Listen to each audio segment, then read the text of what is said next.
Hello students, welcome back to our English session.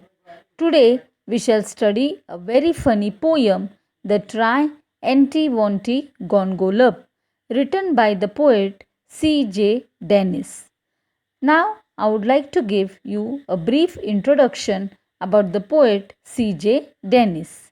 C.J. Dennis was an Australian poet, well known for his humorous poems, especially the songs of a sentimental block published in the early 20th century. Now let us start with the poem. Children, we see many insects around us, isn't it? Yes, we see the butterfly, the housefly, the spider, and many other insects. We feel happy to see the colorful butterfly. Some of us even try to catch it, isn't it? So, today we are going to study about a strange, unusual insect called the Triantivonti gongolop. Now, why is it called unusual and strange?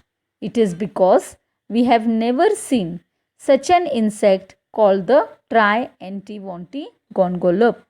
So, in this poem, the poet describes the physical appearance of this insect, the eating habits, and the other activities of this insect. Now, let us read the first stanza of the poem. Children, please keep your textbooks open to page number 21. I'll read the first stanza. There's a very funny insect that you do not often spy, and it isn't quite a spider and it isn't quite a fly. It is something like a beetle and a little like a bee, but nothing like a woolly grub that climbs upon a tree. Its name is quite a hard one, but you will learn it soon, I hope. So try, enti wanti gongolop. Now, children, I'll explain you the first three lines of the stanza. There's a very funny insect that you do not often spy. Spy means to see. And it isn't quite a spider and it isn't quite a fly. It is something like a beetle and a little like a bee. So now in the first three lines, the poet is talking about an imaginary insect which he calls the Triantivonti gongolop. He says that this is a very funny insect which we don't see quite often. The poet is also describing the appearance of this insect. He is telling us that it is neither like a spider nor like a fly, but it's something like a beetle and a little like a bee. Beetle is an insect large and black with wings. Now, moving towards the next two lines of the stanza. But nothing like a woolly grub that climbs upon a tree. Woolly grub is a young insect that looks like a small fat worm. Its name is quite a hard one, but you'll learn it soon, I hope. So, children, in these two lines, the poet is telling us that the Triantivonti gongolop does not look like a woolly grub, that means like a fat worm, which climbs upon a tree. Now, the poet also introduces this insect with a very difficult and a different name, and that is the Triantivonti gongolop. Now, moving towards the next stanza. First, I'll read the stanza. It lives on weeds and wattle gum and has a funny face. Its appetite is hearty and its manners a disgrace. When first you come upon it, it will give you quite a scare. But when you look for it again, you find it isn't there. And unless you call it softly, it will stay away and mope. So try, enti gongolop. Now I'll explain you the first three lines. It lives on weeds. Weeds means the unwanted plants. And wattle gum. Wattle gum means the gum obtained from a tree. You know, children, it looks like reddish in color. Appetite means desire for food. and hearty means large. So children, now let us know some eating habits of this insect. The poet is telling us that this insect, the Triantivontigongolop, eats ample of weeds. That means plenty of weeds. And weeds means what? The unwanted plants. Not only this, but it also eats the wattle gum. That means the gum that secretes from a tree. The diet of this insect is large and it does not show any manners. The poet says that if we see this insect the first time, it will scare us. That means we will get afraid after seeing this insect. Now let us proceed to the last two lines of this stanza. I'll first read the lines. But when you look for it again, you find it isn't there. And unless you call it softly, it will stay away and mope. So children, at the first attempt, the insect will make us feel scared. And if we try to see it again, it will not come out and will never be seen unless we call it very softly and lovingly. Now coming to the third stanza of the poem. It trembles if you tickle it or tread upon its toes. It is not an early riser, but it has a snubbish nose. If you sneer at it or scold it, it will scuttle off in shame.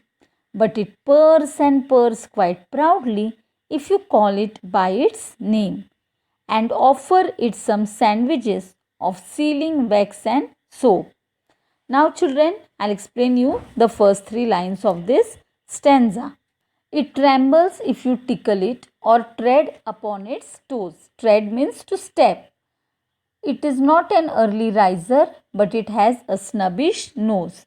Snubbish means a short and a fat nose. If you sneer at it, sneer means if you give the insect an unpleasant look or scold it, it will scuttle off in shame. Scuttle means to run with quick, short steps.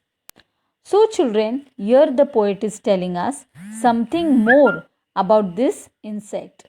The poet is telling us that this insect trembles if we tickle it or step upon its toes.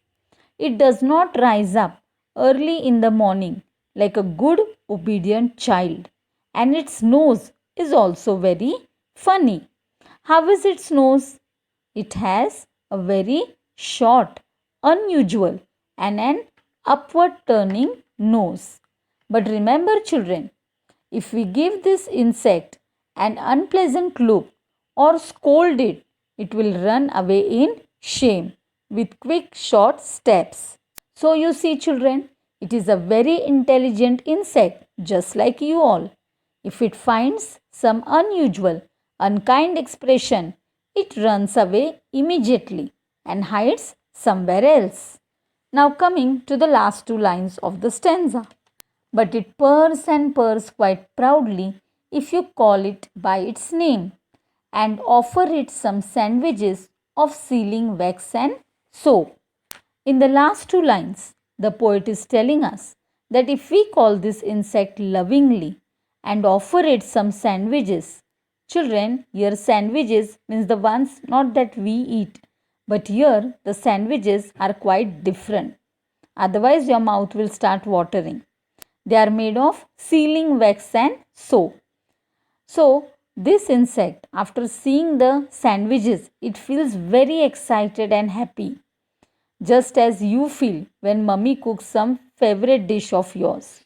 So, this insect, after seeing the sandwiches, expresses its happiness by making a purr sound, a sound which is similar to that of a cat. So, what is its favorite dish, children? It is not an ice cream or a cake, but sealing wax and soap. Now let us come to the concluding stanza of the poem. I'll read the stanza. But of course, you haven't seen it, and I truthfully confess. Confess means to admit, to accept, that I haven't seen it either, and I don't know its address. for there isn't such an insect, though there really might have been. If the trees and grass were purple and the sky was bottle green. It's just a little joke of mine, which you'll forgive, I hope.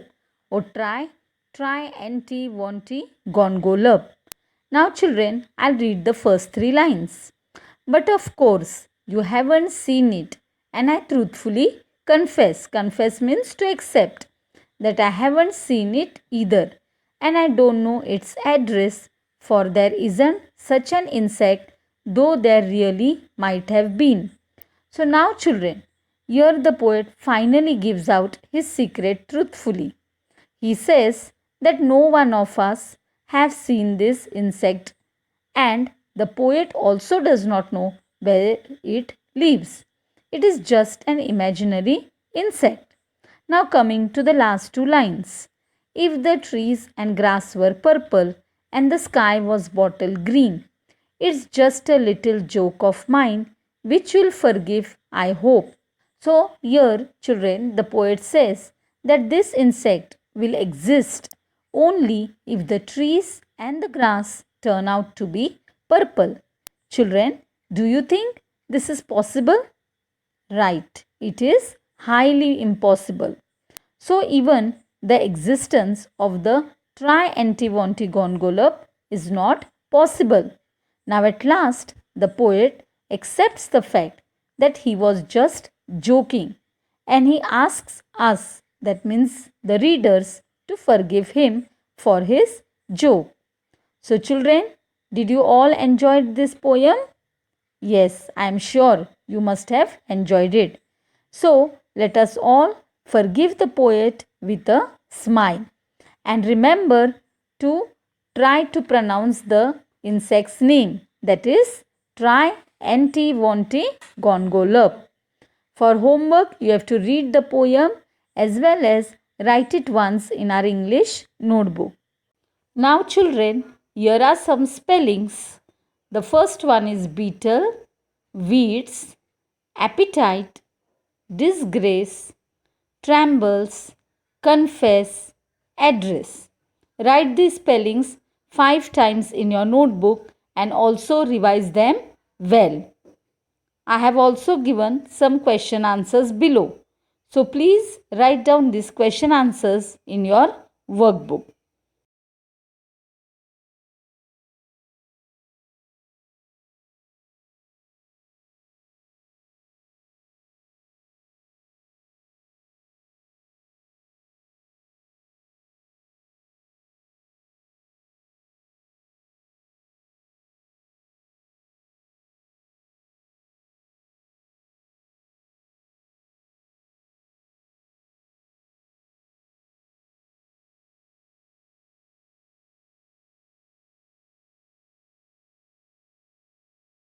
Thank you.